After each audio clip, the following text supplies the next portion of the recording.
Hello दोस्तों, आज की वीडियो में हम बात करेंगे स्क्लेरा के एनाटॉमी के बारे में। Sclera white portion of the eyeball, opaque structure, it forms the posterior 5/6 of the eyeball, outer fibrous coat of eye. ये जो है आई का वाइट पोर्शन है और ये ओपेक स्ट्रक्चर होता है, ये अपारदर्शी होता है और ये जो है आईबॉल का 5/6% बनाता है आईबॉल का।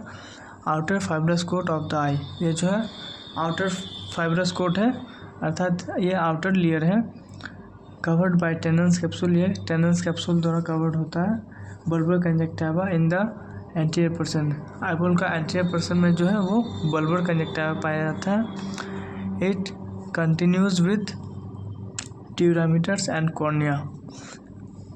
It's inner surface lies in contact with choroid suprachoroidal space. इसका जो इनर सरफेस होता है वो कोरॉइड सुप्राकोरॉइडल स्पेस से जुड़ा होता है। ये जो है वाइट पार्ट ये स्क्लेरा है और ये कॉर्निया है। कॉर्निया और स्क्लेरा के बीच में जो जंक्शन होता है उसे लिम्बस कहा जाता है और इसके अंदर आइरिस है और ये प्यूपिल है। बात करेंगे थिकनेस की, तो thickness varies with individual age, यानी डिफरेंट एज के अकॉर्डिंग थिकनेस डिपेंड करता है। चाइल्ड में जो है थिकनेस एडल्ट से कम होता है, उसी तरह फीमेल में स्क्लेरा का थिकनेस मेल के अकॉर्डिंग कम होता है। लिम्बस का जो थिकनेस होता है वो 0.8 मिलीमीटर होता है। बात करें कुछ स्पेशल रीजन के बारे में, इसमें scleral sulcus indentation the inner surface of the sclera near the limbus, यानी लिम्बस के नीचे जो है ये इंडेंटेशन होता है पाया जाता है। और इट हाउसेस स्लैम कैनाल, यानी लसिका जैसी वाहिका, यह आँख से जलीय द्रव को बाहर निकालकर द्रव होम्योस्टेसिस को बनाए रखती है। Scleral spur, it is a circular flag of the anterior most part of sclera. Phase safe in sclera, यानी स्क्लेरा का जो सेफ होता है ये पत्ती के सेफ का होता है। कुछ पार्ट है इसमें, जैसे ये sclera, cornea, iris, ciliary body sclera का ही पार्ट है और ये स्क्लेरल सल्कस वाला पार्ट है।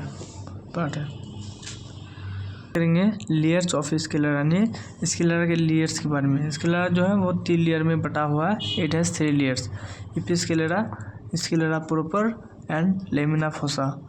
एपिस्क्लेरा, it is outermost layer of the sclera, thin layer of connective tissue। Connective tissue का पतला लेयर है। डेंस vascularized लेयर होता है। Anteriorly it becomes continuous with the tenons, it merges with the scleral proper posteriorly। Scleral proper जो है ये middle layer होता है और एवेस्कुलर स्ट्रक्चर होता है। Is an avascular structure, collagen fibres, elastic fibres, fibroblast and ground substance are present. यानी scleral proper जो है, स्क्लेरा प्रोपर जो है वो collagen fibres, elastic fibres, fibroblast और ग्राउंड सब्सटेंस से मिलकर बना है। लेमिना फोसा की बात करें तो यह जो है इनर मोस्ट लेयर होता है, inner most layer of sclera blends with suprachoroidal and supraciliary lamina. It is brownish due to presence of pigment, ये जो होता है ब्राउनिश होता है पिगमेंट के कारण। ब्लड सप्लाई की बात करेंगे तो स्क्लेरा में जो ब्लड सप्लाई होता है मेनली दो पार्ट से होता है, एपिस्क्लेरा और स्क्लेरल स्ट्रोमा। एपिस्क्लेरा जो होता है ये anteriorly ciliary arteries, long and short posterior ciliary arteries. Scleral stroma में branches of long ciliary nerves, anteriorly short ciliary nerves behind the equator. Function की बात करेंगे स्क्लेरा का तो ये आई को प्रोटेक्शन प्रदान करता है, सेफ को मेंटेन रखता है और मसल्स से जोड़कर रखता है, attachment of the muscles. Thank you. आज की वीडियो में हमने जाना कि स्क्लेरा क्या है और वो कितना लेयर में बटा है, उसका फंक्शन क्या है।